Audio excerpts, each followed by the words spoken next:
இயேசு கிறிஸ்துவின் இனிய நாமத்தில் வாழ்த்துக்கள். இந்த நாளிலும் லூக்கா எழுதின சுவிசேஷம் 12வது அதிகாரம் 35வது வசனத்திலிருந்து 48வது வசனம் வரையிலும் விழித்திருத்தல் என்கிற தலைப்பின் கீழாக இந்த செய்தியை நாம் கற்றுக்கொள்ள முடியும். விழித்திருத்தல் அல்லது ஆடை அணிந்து ஆயத்தமாயிருத்தல் என்கிற தலைப்பிலே இயேசு கிறிஸ்து இங்கே போதிக்கிறதை பார்க்கிறோம்.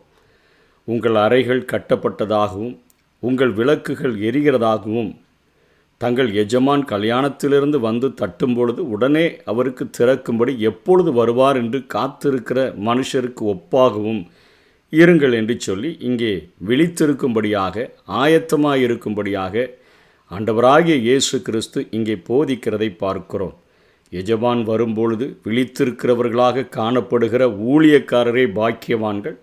அவர் அறையை கட்டி கொண்டு அவர்களை பந்தியிருக்கச் செய்து சமீபமாய் வந்து அவர்களுக்கு ஊழியம் செய்வார் என்று மெய்யாகவே உங்களுக்கு சொல்லுகிறேன். ஆண்டவர் தன்னுடைய இரகசிய வருகையிலும் கூட தம்முடைய பிள்ளைகள் தனக்காக அவர்கள் ஆயத்தமாய் இருந்தபடியினால் விழித்திருந்தபடியினால் ஒரு ஆவிக்குரிய ஆயத்தத்தோடு கூட பரலோக பொக்கிஷம் எப்பொழுது எங்களை நோக்கி வரும் என்று விலையேறப்பெற்ற பொக்கிஷமாகிய இயேசு கிறிஸ்துவினுடைய வருகையை எதிர்பார்த்து காத்திருக்கிறபடியினாலே அந்த நேரத்திலும் வந்து அவர்களை பந்தியிருக்கச் செய்து சமீபமாய் வந்து அவர்களுக்கு ஊழியம் செய்வார் என்று சொல்லி இங்கே இயேசு கிறிஸ்து தன்னை குறித்து சொல்லுகிறதை பார்க்கிறோம். புதிய ஏற்பாட்டு சபை அவரது வருகை சமீபம், அது எந்த நேரத்திலும் நடக்கும் என்று மட்டும் அறிந்திருந்தது. ஒவ்வொரு விசுவாசியும் ஆவிக்குரிய நிலையில் எல்லா நேரமும் ஆயத்தமாகி அவரது வருகைக்காக காத்திருக்க வேண்டும் என்று சொல்லி இந்த பகுதியானது நமக்கு வலியுறுத்தக்கூடியதாக இருக்கிறது. இது எல்லா உண்மையான விசுவாசிகளுக்கும் சொந்தமான இது வசனமாகும். எல்லா விசுவாசிகளுக்கும் இருக்க வேண்டிய ஆசையும் நம்பிக்கையும் அவரது நம்பிக்கையை எதிர்நோக்கியதாக இருப்பதனால ஆண்டவரை தங்கள் விலையேறப்பெற்ற பொக்கிஷமாக கருதி அவரையே பற்றி கொண்டிருக்க வேண்டும் என்று சொல்லி வசனம் 34 நாம் பார்க்கிறோம். எதிர்பாராத வேளையில் வரும் கிறிஸ்துவினுடைய வருகைக்காக விசுவாசிகள் ஆயத்த நிலையில் ஏற்ற ஆடை அணிந்தவர்களாக காத்திருக்க வேண்டும் என்று வசனம் 38 40 போதிக்கிறது. அது 2ஆம் ஜாமமாக இருக்கலாம், 3ஆம் ஜாமமாக இருக்கலாம். அந்த நேரத்தில் ஆண்டவர் வருவார் என்கிற ஒரு எதிர்பார்ப்போடு கூட காத்திருக்க வேண்டும் என்று சொல்லி மற்ற சுவிசேஷங்களில் அவர் சாயங்காலத்திலோ நடுராத்திரியிலோ சேவல் கூவுகிற அந்த நேரம் என்கிற அந்த விடியற் காலத்திலோ அவர் வருவார். ஆகையால் எப்பொழுது வருவார் என்று அறியாதபடியினால் நீங்கள் விழித்திருங்கள் என்று சொல்லி போதிக்கிறதை நாம் பார்க்கிறோம். நினையாத நேரத்தில் மனுஷகுமாரன் வருவார். ஆகையால் நீங்களும் ஆயத்தமாயிருங்கள் என்று சொல்லி இயேசு கிறிஸ்து விழித்திருக்கும்படியாக ஆவிக்குரிய ஆயத்தத்தோடு கூட காணப்படும்படியாக இந்த உலக வாழ்க்கையில் எவ்வளோ பிஸியாக இருந்தாலும் நம்முடைய இருதயத்தினுடைய வாஞ்சையெல்லாம் இருதயத்தினுடைய நோக்கமெல்லாம் பரலோக பொக்கிஷமாகிய என் இயேசு கிறிஸ்து மத்திய ஆகாயத்தில் வெளிப்பட்டு அவர் எப்பொழுது என்னை தன்னோடு கூட சேர்த்து கொள்ளுவார் என்கிற ஒரு முழு எதிர்பார்ப்போடு கூடத்தான் உண்மையான விசுவாசிகள் வாழ வேண்டும் என்று சொல்லி இந்த பகுதியில் இயேசு கிறிஸ்து கற்றுக் கொடுக்கிறார்.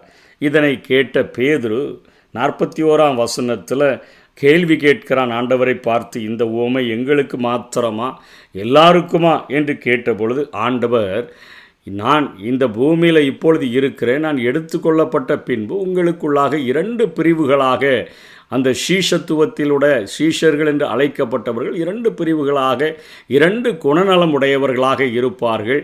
அதில் யாரை நான் சேர்த்து கொள்ளுவேன், யாருடைய காரியங்கள் தள்ளப்படும் என்கிற ஒரு கருத்தையும் ஆண்டவர் அங்கே போதிக்கிறதை பார்க்கிறோம். கிறிஸ்துவினுடைய வருகை வாக்குத்தத்தம் பண்ணப்பட்டு அவர் இல்லாத வேளையில் எல்லா சீஷரும் வாழக்கூடிய 2 வகையான வாழ்க்கையை இங்கே இயேசு கிறிஸ்து சுட்டி காட்டி அவர்களுக்கு ஓமையாக அதை சொல்லுகிறார். என்ன?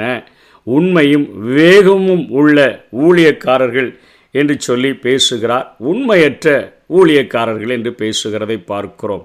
உண்மையும் கீழ்ப்படிதல் உள்ளவர்களாக இருக்கக்கூடியவர்கள் ஆண்டவராகிய இயேசு கிறிஸ்து எந்த நேரத்தில் வந்தாலும் எதிர்கொள்ளத்தக்கதாக ஆயத்த நிலையில் அவர்கள் விழிப்புடன் இருப்பார்கள். அவர்களுடைய அறைகள் கட்டப்பட்டதாக, சத்தியத்தின்படி தங்களுடைய அறைகளை கட்டி கொண்டவர்களாக, அங்கே ஆயத்தம் என்கிற பாதரட்சையை அணிந்திருக்கிறவர்களாக, அவர்களுடைய விளக்குகள் எப்பொழுதும் ஒரு பிரயாணத்திற்கு கிளம்ப வேண்டும் என்று சொன்னால் ஆயத்தமாக, யாராவது வந்து கூட்டிகிட்டு போகிறேன்னு சொல்லியிருந்தாங்கன்னா எத்தனை எதிர்பார்ப்போடு கூட காத்திருப்போமோ அப்படி இருக்கிறவர்கள், உண்மையும் விவேகமும் உள்ள ஊழியக்காரர்கள், அவர்களுடைய ஆசீர்வாதங்களை அவர்கள் பெற்றுக்கொள்ளுவார்கள் என்று ஆண்டவர் பேசுகிறார்.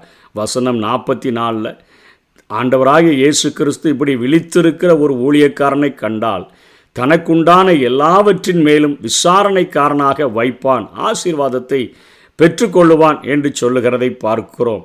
அதனைத் தொடர்ந்து உண்மையற்றவன், அதாவது வசனம் 45 எஜமான் வர நாள் செல்லும், வந்தால் பார்த்துக்கலாம் அப்படின்னு சொல்லி இன்றைக்கு வாழ்கிறார்களே. இயேசு கிறிஸ்து வருகிறேன்னு சொல்கிறார். வரும்போது பார்த்து கொள்ளலாம்ப்பா, அந்த நேரம் நாம் ரட்சிக்கப்பட்டு கொள்ளலாம் என்று சொல்லுகிறவர்களுக்கு அடையாளமாக அவர்கள் வேலைக்காரிகளை அடிக்க, புசித்து குடித்து வெறிக்க தலைப்பட்டால் ஆண்டவராகிய இயேசு கிறிஸ்து நினையாத நேரத்தில் வரும்பொழுது அவனை கடினமாய் தண்டித்து உண்மை இல்லாதவர்களோட பங்கை நியமிப்பான் என்று சொல்லி பார்க்கிறோம். விசுவாசியாதவர்களுக்கு அவருடைய வருகை பயங்கரமாக இருக்கும்.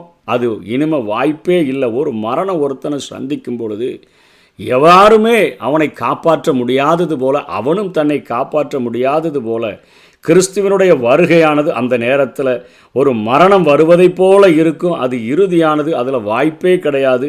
அது எந்த நேரத்திலும் நடக்கலாம். ஆகவே உண்மையும் விவேகமும் உள்ள ஊழியக்காரர்களாக, விழித்திருக்கிறவர்களாக, ஆயத்தமாக இருக்கிறவர்களாக இருக்க வேண்டும் என்று சொல்லுகிறார். 47, 48 வசனங்களில் விழித்திருக்காம உண்மையற்றவனாய் அங்கே வாழுகிற நிர்விசாரமாக இருக்கிற மனிதன் அநேக அடிகள் அடிக்கப்படுவான் என்று சொல்லுகிறதை நாம் பார்க்கிறோம். பரலோகத்தில் பல வகையான தரங்களுக்கு ஏற்றபடி ஈவுகள் இருக்கிறது போல அங்கே தண்டனைகளும் இருப்பதாக நாம் வேதத்தில் பார்க்கிறோம். 1 கொரிந்தியர் 15 41, 42 ஆண்டவர் பலவிதமான ஆசீர்வாதங்களை வைத்திருப்பது போல, அதாவது சூரியனுடைய மகிமையும் வேறே, சந்திரனுடைய மகிமையும் வேறே, நட்சத்திரங்களை உடைய மகிமையும் வேறே. மகிமையிலே நட்சத்திரங்களுக்கு நட்சத்திரம் விசேஷித்திருக்கிறது. மரித்தோரின் உயிர்த்தெழுதலும் அப்படியே இருக்கும். அழிவுள்ளதாய் விதைக்கப்படும், அழிவில்லாததாய் எழுந்திருக்கும். மரித்தோரினுடைய உயிர்த்தெழுதலில் சூரியனுடைய மகிமை வேறே, சந்திரனுடைய மகிமை வேறே, நட்சத்திரங்களுடைய மகிமை வேறே. மகிமையிலே நட்சத்திரங்களுக்கு நட்சத்திரம் விசேஷித்திருக்கும் என்று இங்கே பவுலப்போஸ்தலன் பேசுகிறாரே. ஒரு நீதிமானின் பாதை நடுப்பகல் வரைக்கும் அதிகமாய் பிரகாசிக்கிற சூரிய பிரகாசத்தைப் போல இருக்கும். எத்தனையாய் ஆண்டவருக்கு பிரயாசப்படுகிறோமோ அதற்கு தக்க சிலது 30ஆகவும், சிலது 60ஆகவும், சிலது 100ஆகவும் அது ஆண்டவரிடத்தில் பிரதிபலனை பெற்றுக்கொள்ள முடியும்.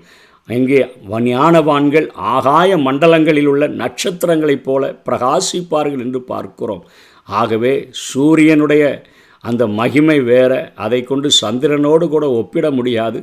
ஆனால் சந்திரனுடைய மகிமையும் வேற, நட்சத்திரங்களுடைய மகிமை அவைகளும் வித்தியாசப்படுகிறது. இந்த உலகத்தில் எத்தனையாய் ஆண்டவருக்கு தியாகத்தோடு கூட ஊழியம் செய்கிறோமோ அதற்கேற்ற பிரதிபலன்களை நாம் பெற்றுக்கொள்ளக்கூடியவர்களாக காணப்படுவோம். அதே போல் நரகத்திலும் பல வகையான தண்டனைகள் அங்கே தரங்களுக்கு ஏற்றபடி உண்டு. பல வகையான தண்டனைகளை அனுபவிப்பார்கள் என்பதையும் நாம் வேத பகுதியிலே பார்க்க முடியும். மத்தேயு எழுதின சுவிசேஷத்திலே 23வது அதிகாரம் 14வது வசனத்தில் இயேசு கிறிஸ்து ஒரு காரியத்தை சொல்லுகிறார். மாயக்காரராகிய வேதபாரகரே, பரிசேயரே, உங்களுக்கு ஐயோ, பார்வைக்காக நீண்ட ஜெபம் பண்ணி விதவைகளின் வீடுகளை பட்சித்து போடுகிறீர்கள், இது நிமித்தம் அதிக ஆக்கினையை அடைவீர்கள் என்று சொல்கிறார். அதிக ஆக்கினை என்பதே ஒரு தண்டனை. வேதத்தில் நியாய தண்டனை, அதே போல் முற்றிலுமாக நரகத்திற்கு தள்ளப்படக்கூடிய மன்னிப்பில்லாத ஒரு தண்டனை கொடுக்கப்படுகிறது. அந்த ஆக்கினையை அந்த நரகத்தில் இங்கே ஆண்டவர் சொல்லுகிறார், அதிக ஆக்கினையை அடைவார்கள் என்று சொல்லுகிறதை பார்க்கிறோம். அதனை எபிரேய ஆக்கியோன் எழுதும்பொழுது 10ஆம் அதிகாரத்தில் அவர் ஒரு காரியத்தை குறிப்பிடுகிறதை பார்க்கிறோம். 29வது வசனத்தில் அவர் சொல்லுகிறார், தேவனுடைய குமாரனை காலின் கீழ் மிதித்து பின்வாங்கி போன வாழ்க்கையை பேசுகிறார்.